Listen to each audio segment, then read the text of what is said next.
আমি সাকিব আল হাসান। একটি সুখবর নিয়ে এসেছি আপনাদের জন্য। সারা দেশে এখন একটা বিষয় জমে আছে।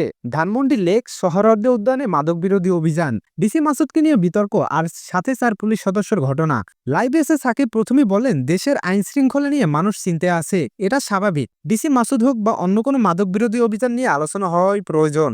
এরকম সাকিব খুব সিরিয়াস হয় বলেন মাদক একটা পরিবার নয়, পুরো একটা প্রজন্ম নষ্ট করে দেয়। তাই অভিযান হওয়াটা খারাপ কিছু না, কিন্তু অভিযান নিয়ে যদি বিতর্ক তৈরি হয় তাহলে সত্য সামনে আসা খুবই জরুরি। সাকিব বলেন 4 পুলিশ সদস্য ঘিরে যে ঘটনা ঘটেছে কেউ খুশি না, যদি কোনো অন্যায় তার বিচার হোক, আর যদি কেউ সঠিক কাজ করে তার সম্মান রাখতে হবে। তিনি আরো বলেন আমরা সবসময় দেখি একটা বিষয় নিয়ে দেশে খুব দ্রুত উত্তেজনা তৈরি হয়, এটা কমাতে হলে মানুষের ধৈর্য ধরতে হবে, প্রমাণ ছাড়া কাউকে দোষ দেওয়া ঠিক না, আবার ভুলকে লুকানোও ঠিক না। সাকিব তখন আবেগ নিয়ে বলেন আমাদের দেশে সবচেয়ে বড় শক্তি মানুষের বিশ্বাস, এই বিশ্বাস নষ্ট হলে সবাই ক্ষতিগ্রস্ত, তাই সত্য প্রকাশ হওয়া খুবই জরুরি। শেষে সাকিব বলেন আমি চাই মাদকমুক্ত বাংলাদেশ, আইন শৃঙ্খলা বাহিনী